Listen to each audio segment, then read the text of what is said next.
The NHS is 75 today, and it's time to put the old dear out of her misery. We love the doctors, we love the nurses, but today is no celebration. Our National Health Service is a national health shambles. As we get sicker by the day, a devastating new study of 19 major health services by the respected King's Fund found that ours came second last on the all-important metric of saving lives. Only America's was worse. That's like being beaten by the Republic of Ireland in cricket. The NHS has some of the worst survival rates for cancer, heart attacks and strokes among advanced health systems. And we have the second lowest life expectancy among wealthy countries. And it's not about the money. The UK ranks 6th on the list for health expenditure as a percentage of GDP. The £180 billion a year that we now spend on health and social care is responsible for 40p of every pound we spend on public services. It's a broken business model that would have crooked banker Bernard Madoff blushing.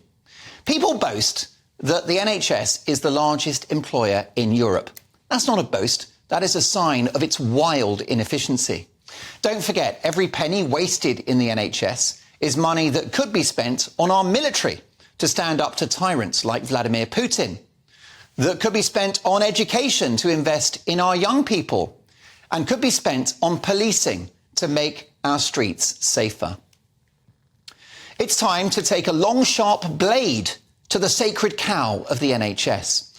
It's my view that healthcare should be available to all, irrespective of income. That is my red line.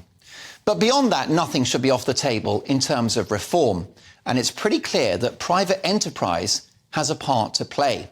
A view echoed by Labour's Tony Blair laying out his blueprint for a new NHS today. Businesses have targets. They know how to manage costs. They look at the bottom line. If a business isn't efficient or spends more than comes in, it goes bust. The NHS has been lacking that discipline since its inception. It's a money pit that will never be filled. But if we're going to talk about our health service, then the elephant in the room is public health itself.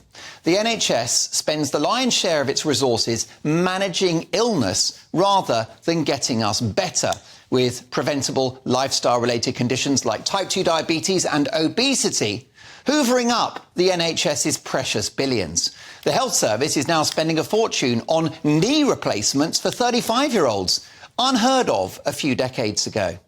And many of the NHS's problems are not financial, but cultural. For example, the NHS is in the grip of the pharmaceutical industry.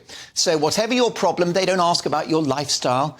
Instead, they flick through their Rolodex, deciding which medication to prescribe next. There's a pill for everything. But as any rock star will tell you, the drugs don't work. America, for example, is the most medicated nation on earth and among the illest.